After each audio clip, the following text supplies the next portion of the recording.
So I really made it my business to know my shit, frankly. And I wanted to, if I was going to build renown and build an audience, I wanted it to be because I really knew what I was talking about and I was a good resource. This is the Deep in the Weeds podcast. I'm Anthony Huckstep. How our food is raised, farmed, caught and harvested has become more and more important to everyday living. It's given veganism, vegetarianism, whole foods, regenerative and organic methods wider space to breathe and prosper, but it's also allowed the production of meat to find better ways too, and in turn, created a posse of passionate meat eaters along the way. Jess Pryles is an Australian-born meat nerd who is now based in Texas, but soon to be heading back to Australia. Jess, how are you? I'm great. Nice to talk to you. It is. It's good to catch up. It's been many years. You flew the coop and went to the US many years ago. What brings you back to Australia at the moment? I'm actually cooking at the Vivid Fire Kitchen as part of that Vivid Festival here in Sydney, and it's my third year doing it. So it's great. Get to cook over a big live fire table and share what I love with other people. Now, you are a self-professed meat nerd, hardcore carnivore, in fact. Tell us a little bit about what you do and sort of what it encapsulates. Yeah, it sounds like such a weird job title, but I honestly don't know how to describe myself. I mean, I'm not a trained chef. I love cooking. I love eating, which I think probably we all have in common. Hey, but a couple of years ago, many years ago, I guess we'll get into that. I kind of always loved eating meat, but it was a trip to Texas that kind of really was a pivotal moment for me in trying American barbecue for the first time. And I sort of developed this love for that style of cooking and got more curious about how to make it. And so really sort of fell into this obsession of understanding live fire cooking and sort of self-taught and learned along the way. And then I sort of pivoted and really focused on the meat side of things because I was very interested in that. And I was very much that consumer that had the don't know what's in sausages, don't know really much about the meat industry, but I know they're big and scary. And I was just so surprised by the things that I learned along the way and the farmers that I met that I've sort of really enjoyed dispelling myths for other people because I felt very empowered once I learned. Yeah. Well, I want to get into that journey in depth, actually, because it's you not only sort of dived into the world of meat, you moved countries as well and went to sort of the homeland of those sort of smoked meats and things in Texas. Tell us about when you were young. You've got a life in food now, but what was food like growing up for you as a kid? Food was it was good. My dad jokes that my mum didn't know how to boil an egg when they got married because her mum did all the cooking, so she never had to learn. And so food was pretty simple growing up, but yum, like lamb chops under the grill in the oven and Old El Paso taco night, which I think we were all subject to. But I also grew up in a kosher household. So meat in particular for us was just a box that you got every couple of weeks from the butcher that just had these pre-cut things in it. So never really had any much experience with choosing meat, understanding meat. I didn't eat bacon until I was 21. And yeah, so it was, and I have to say, I feel terrible saying that because my mum's actually an incredible cook now. Like she makes these amazing, pomegranate molasses salads, and she's come good over the years. But it was just a much more simple upbringing. But she did make these. I just was a child who was obsessed with food and flavors, I remember vividly, like her pumpkin soup was always incredible, and I would come downstairs and say, "Oh, are you cooking with this, that, and the other?" Because I could smell this ingredient. And she'd always say, "How do you know that? How can you smell that?" And so, yeah, always loved eating, and that I think sets us off on the right path. Now, you mentioned that it was a trip to Texas that set you on that path, but what were you doing sort of what was your world like and career like? Was it always going to be in food? What were you doing before this sort of epiphany?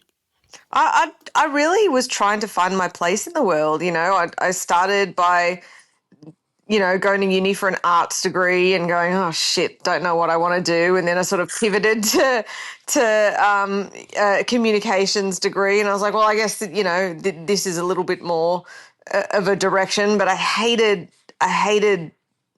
just the rigidity of the idea of being in an office, and so I wasn't really sure what I wanted to do. I even worked for a little while as a designing custom home theatre systems just to see what that would be like after working at JB Hi-Fi while I was in uni. But I ended up landing on making my own cupcakes for a while too, which is probably when we connected way back when. Um, and that's when we had great, cottage laws and the ability to make things from home. And I'd always loved baking. So I know that's a little bit all over the shop, but I guess the the short story is I was never like becoming a chef was never in my purview. I just didn't. I don't know why I didn't consider it as a potential career for myself. Probably because I just didn't have that base of like really understanding how to cook. So it wasn't until like later it was just a passion that I followed that really was much more specifically to meat itself, where I was like, oh, this is great. People in hospital are great. Like cooking and flavors are great. Like understanding meat is great. And it just sort of opened all these doors. And I've been doing it for nearly 15 years now. So I definitely think it's my career now. Tell us about this journey to Texas. Like, did you go there because you were interested in meat, or is that what you discovered there? Like, how did it all come about? Yeah, it was very much a discovery thing. Aussies are such great travelers. We love leaving the island. We love getting around and seeing new things. And I was always very fascinated by America, especially the southern states. And I just wanted to travel to Texas and see what it was all about. And Austin was a super cool destination at the time, and still is. And what you do when you're in Texas as part of being a tourist is you eat barbecue. There's a town south of Austin about an hour called Locke, which is literally the barbecue capital of Texas. And you go into these old buildings where they've got an indoor fire, and your Australian brain is going, oh, the fire code could never.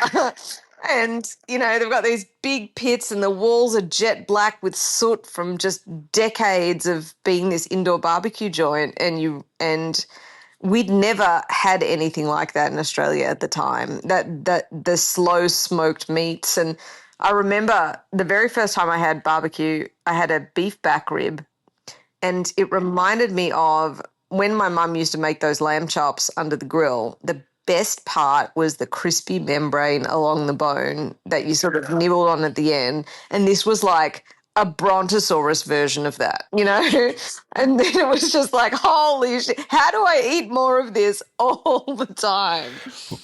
What do you think happened to you on that journey? Like, you obviously came back after traveling, but what sort of got the wheels in motion for you?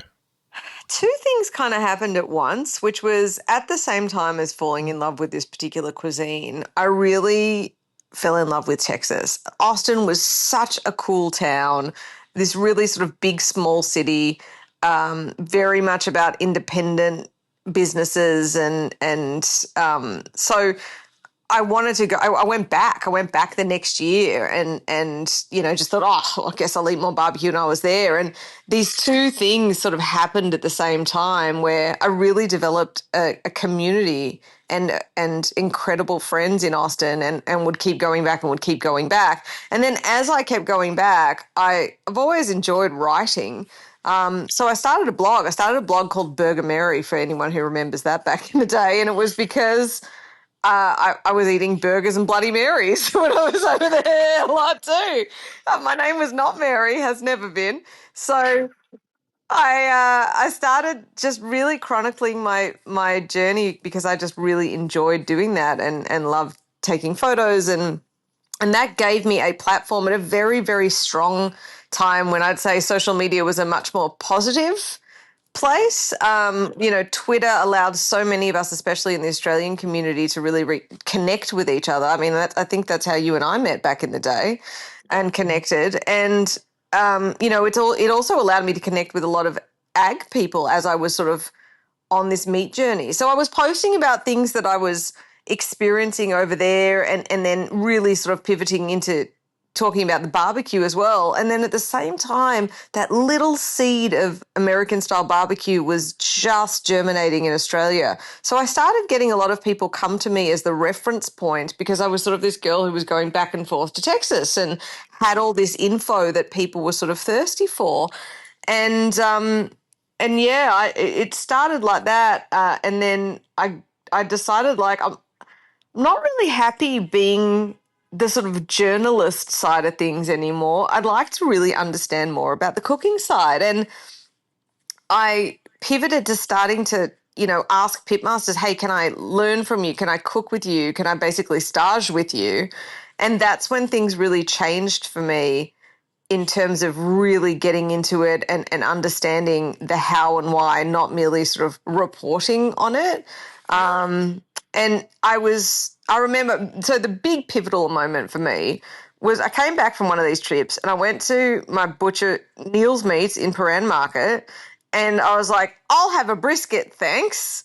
And they go, yeah, no worries, we'll go out back and get it. And she comes back and she hands me, this plastic bag over the counter, and I'm like, whatever is in there is suspiciously small and not shaped like what I think a brisket is supposed to look like based on what I've seen in the States. And I was so frustrated not understanding how you could ask for the same cut and receive something different. I didn't know what I was looking at. I didn't know why it was so different. I was sending photos back to friends in the States. And honestly, this whole time as well, I thought, I'm going to cook this thing in my oven. It's going to be great. So I ended up draping it with bacon just to try and put some fat back on it because it was a completely rolled brisket, trimmed brisket flat. And it's probably one of my most embarrassing food experiences.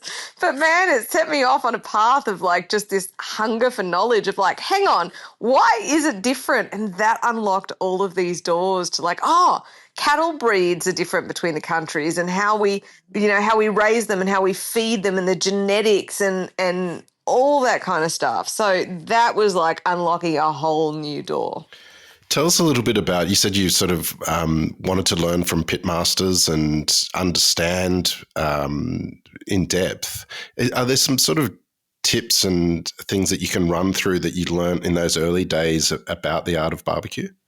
Yeah, a guy who was probably my biggest mentor, who's unfortunately passed away now, although he was a bit of a bastard. I'll tell you all about that too. His name was John Miller, spelt Mueller, and he was from a line of very famous barbecue families from Louis Miller outside of Taylor, Texas. And he was the black sheep of the family. He was an incredible barbecuer, rotten human being. Like he would sell shares in the business that he didn't own to people and take money off them. So it just goes to show the two things don't always have to align. But he just had this natural knack for understanding the fires and also cooking without even realizing what he was doing.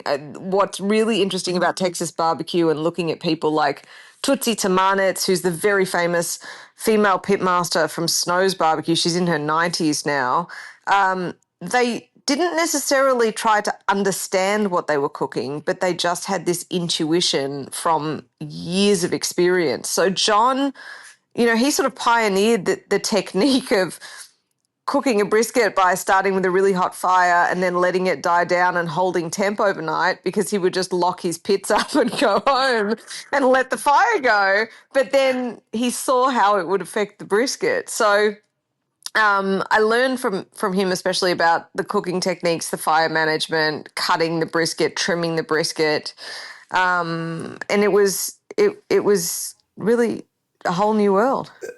Tell us about the actual move to Texas. Like, it's one thing to be learning and sort of diving into that world, but you left Australia and moved there. What was that like for you?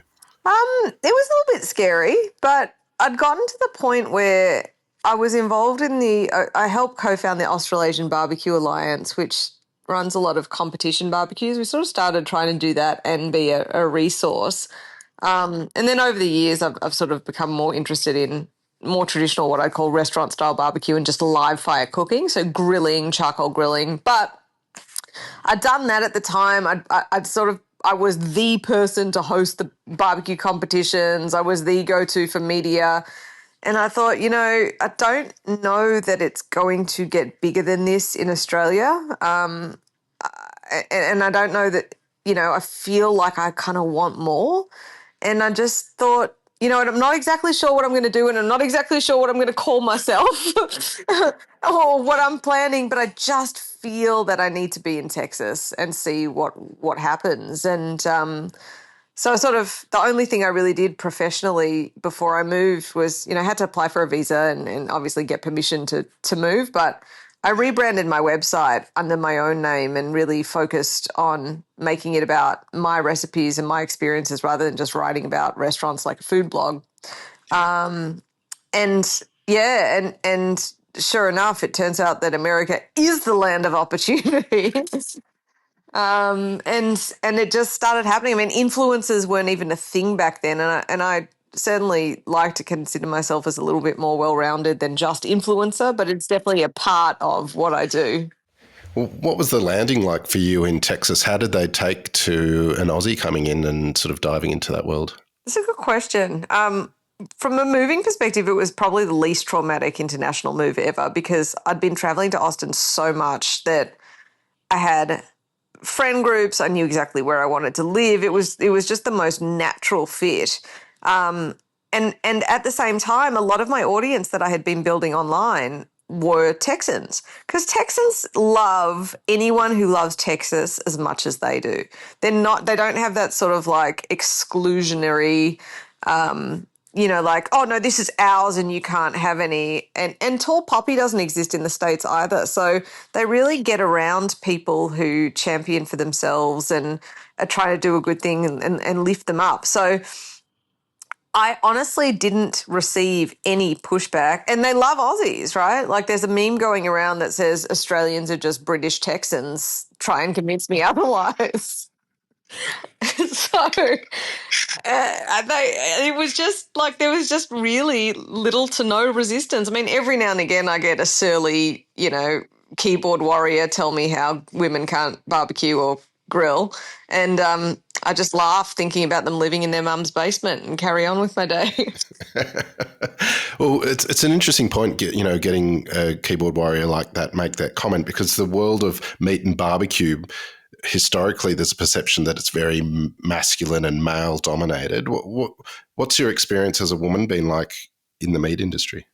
It's been really receptive. As I mentioned, it's sort of an extension of what I've found. And here's what's really interesting. So one of the things, I guess, that's sort of my origin story that we've gone through. But a big pivot that I made when I did move was continuing to learn. And one of the things that it was very important to me as a woman in that industry was I do think that women have to work a little bit harder to be heard and also get credit for things. So I really made it my business to know my shit, frankly. And I wanted to, if I was going to build renown and build an audience, I wanted it to be because I really knew what I was talking about and I was a good resource.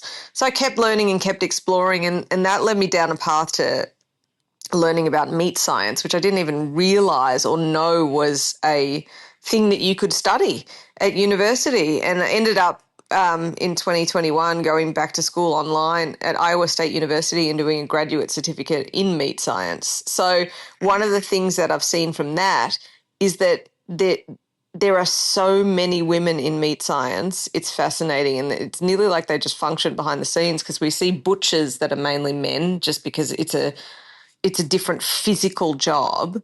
But if you walk into Texas A&M University, have a very famous program that they do available to anyone. It's a 3-day course called Camp Brisket Barbecue Camp. And all of the graduate students help out for it. And, there'll be 15 women and two male students. So there's a great prevalence of women actually working in the meat industry. You just may not see them because they're not necessarily, again, doing those physical jobs, but they may be behind the scenes doing the research. And yeah, so still no real pushback, but and I think from a career perspective, I've heard from a lot of women who are sort of in the big corporations who do experience those typical struggles of just being a woman in a male workplace, and that still exists. But yeah, I've been very lucky, I suppose, to not receive too much pushback, or maybe I have and I've just ignored it. I don't know. You know, this journey that you've been on has also created television shows, and you're in production with another series at the moment. Tell us about that world and how those sort of things came about and what it's like filming for you. I think it's a natural fit as part of being in America. Um, there's so much media, there's so much consumption, there's so much production, that I ended up doing a show in Australia. It actually already moved and got asked to come back and do the show later that year, which was Aussie Barbecue Heroes. It was because Channel 7 was sort of cottoning on to barbecue becoming a thing in Australia. And then Food Network comes knocking, and I did some guest judging spots on shows there, and you evolve and do morning TV and this, that, and the other. And I think I was always that kid that was, trying to do like, look at me singing things in front of my parents. So being in front of a camera was not too much of a stretch. And eventually, yeah, you put, everyone putting content out there now, especially on things like YouTube and other social media, you're basically creating your own sizzle reel, which is what we used to call what you'd make for TV. So producers can see like who's got it, who has camera presence, and it led to me getting my own show called Hardcore Carnivore, which aired on the Outdoor Channel in the US and actually just got picked up by Tastemade in the US. So season 2 airs later this year, which I'm excited for. Is it different creating episodes and shows and sort of getting the right amount of information in compared to sort of the events and all the other things that you do? Is it a different world? Completely. When you do events and when you create for your own social media, well, I should say that that's a slippery slope, because you can create things on social media that you feel very strongly about and want to get into detail, but then you're at mercy to the algorithm and what does well, which I think is why a lot of creators pivot to just sort of making engaging, mindless, and entertainment content rather than educational or something that contributes something. But it's kind of the same for TV. So the problem with TV when you have a big production is you've got a crew, you've got it needs to be paid for. So the crew needs to be paid for, the production needs to be paid for, I need to be paid for, our travel needs to be paid. And now you're like, all right, we've got to have a show that needs to make money, and then it needs to also be interesting, but we've only got 2 days to make each episode. We've only got 1 day to make each episode. And that's what the production company has to worry about. And that's why you end up with a lot of, I think that's why Netflix got a lot of market share, because traditional TV was much more formulaic and just do what looks good on camera, even if there's not much substance there, which is difficult, but it's just how the beast gets fed. And then you have these much more travel-oriented or food-oriented shows that Anthony Bourdain really pioneered, which was outside of the scope of a normal food show. And so, yeah, I guess what I'm trying to say is I love my show and I've been involved in the production of it, but you still have to work within pretty strict confines of there's 4 acts in the show. There has to be a hook that brings people in. There has to be a recipe. The recipe has to be doable, during union hours. So you can't, it's not going to be a 16-hour overnight cooked brisket. So there's a lot of constraints that dictate what shows can be compared to making your own content. One of the things that you've done as well is help celebrate G'day USA Australia Day, the Texas Governor's Mansion. Tell us about that day. Yeah, that was pretty epic. We got in touch with the Australian consulate in Houston. We're like, all right, we want to promote Tex and Aussie relations. So on Australia Day, they got permission to go into the Texas governor's residence backyard and host an Australia Day barbecue for all the members of, the Texas Senate, and which is just up the hill. They just walked over. And so they put me in charge of sort of curating it and bringing that together and selecting different things. And so I invited some friends of mine who have barbecue joints to sort of represent Texas, and then we did Vegemite glazed lamb and a beetroot coleslaw and damper rolls and things like that. So that was a pretty big deal, honestly. And Governor Abbott obviously was there, and kind of that was very much a, hey, this is pretty cool. Didn't expect this to happen, but pretty cool. You were very much a part of the hospo community in Australia before you left. How do you feel about being so far away from Australia and the hospo scene as well? Do you kind of miss it here? I do. It's evolved so much past, I think, that very small community. Not that hospo was ever small, but I think there was a lack of a sort of fabric to connect everyone on the back end, and that's what those initial social media sites provided. And then it gets really big. So there are people, from back in the day that you sort of wonder, I wonder where they landed or how they're going with things. But I think the Australian spirit is still the same. Like, Charlie from Atlas Dining in Melbourne, Atlas opened right as I'd left, so I'd known about it but never really had a chance to connect with him. And then he did some work. He and Lennox Hasty got invited over to Texas from the Texas government, and they were there like when I had my show launch in Austin. So they ended up coming to my show launch party, and we end up all reconnecting. And then I went and, Charlie cooked for me in the restaurant dark on a Monday night earlier this year, and we get to sit and connect and chat and, consider him a good mate now.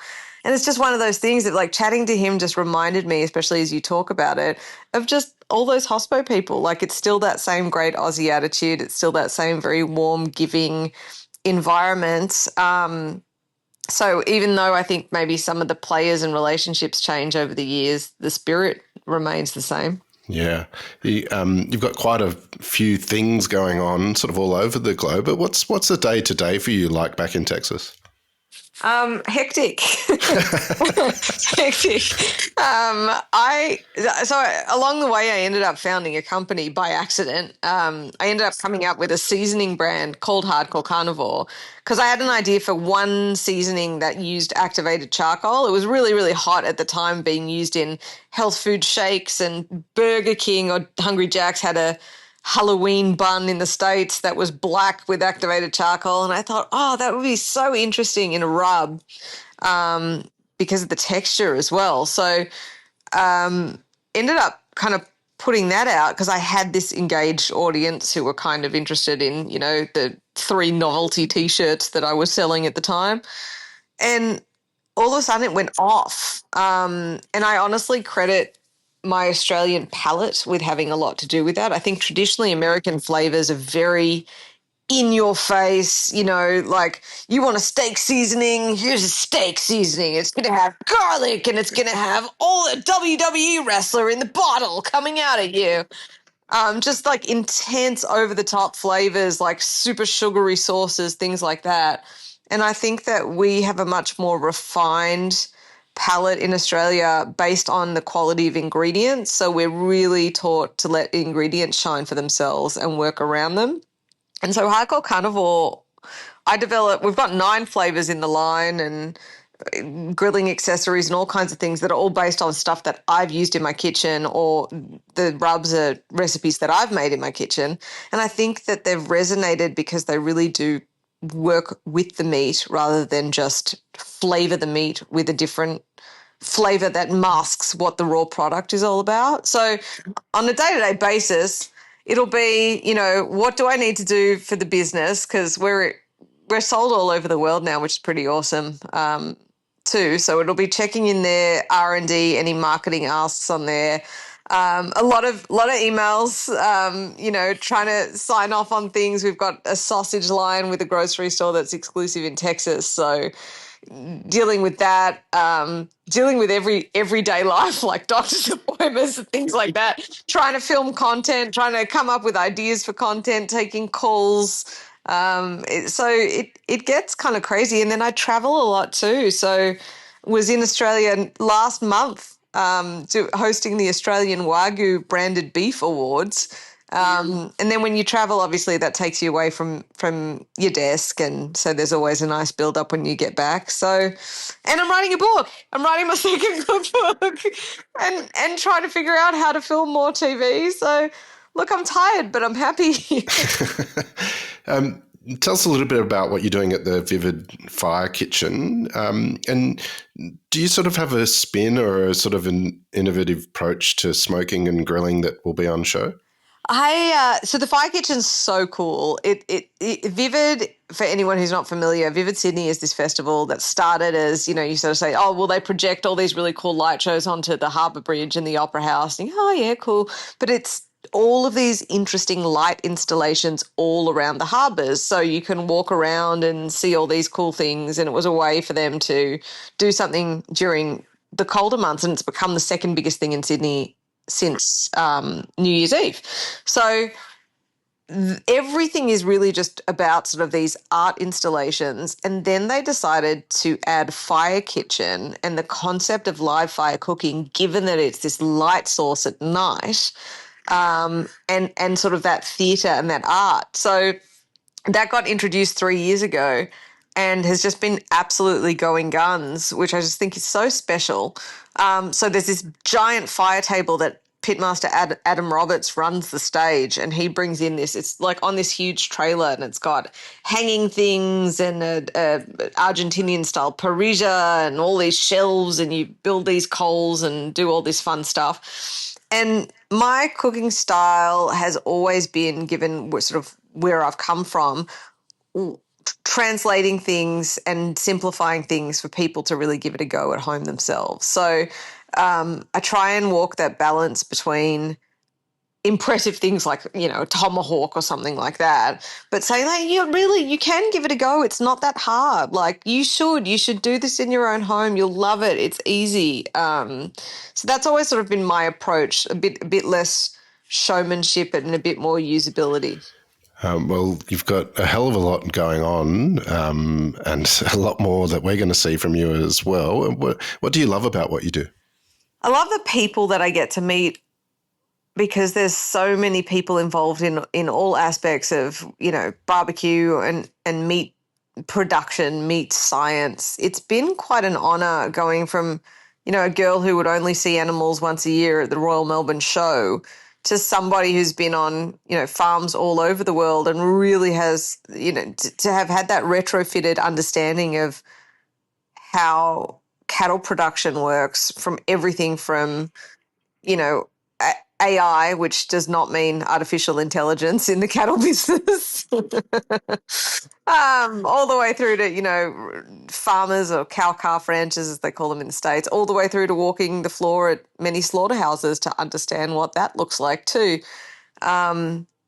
It's been a really interesting journey, and the people have really made it. But I love the sense of contributing back. When I was trying to sort of find my place and in that hospo stage way back when, I was writing a lot about restaurants, and that was the start, like just before food bloggers got a real bad rap for themselves, but it was kind of starting. And I just remember feeling like I don't feel right writing about other people's food without experiencing that side of things. And while I've never sort of run my own restaurant, I certainly do create my own recipes and, have a version of that myself now. So one thing that's remained important to me is to contribute things that are usable, which is why for people who have followed me for a while now, a lot of my content may not be the most viral, but I still try and, I still get emails from people or messages from people going, like that little style that you taught me, like it's so good, and I wasn't confident, but now I am. Like I love that idea of producing something positive, not just producing. Well, you're damn good at that, and what a joy to catch up with you after all these years. Oh, thanks, Huck. Look forward to seeing where you go from here. So, Jess, please keep in touch, and we'll catch up again soon. Absolutely. Cheers, mate. This is the Deep in the Weeds podcast. I'm Anthony Huckstep. Stay tuned as we take a deep dive into the lives of the incredible people who ply their trade in the food and hospitality sector. Special thanks to executive producer Rob Locke for making this all happen. Follow us on Instagram at Deep in the Weeds Podcast, or email us at podcast@deepintheweeds.com.au. Stay safe and be well.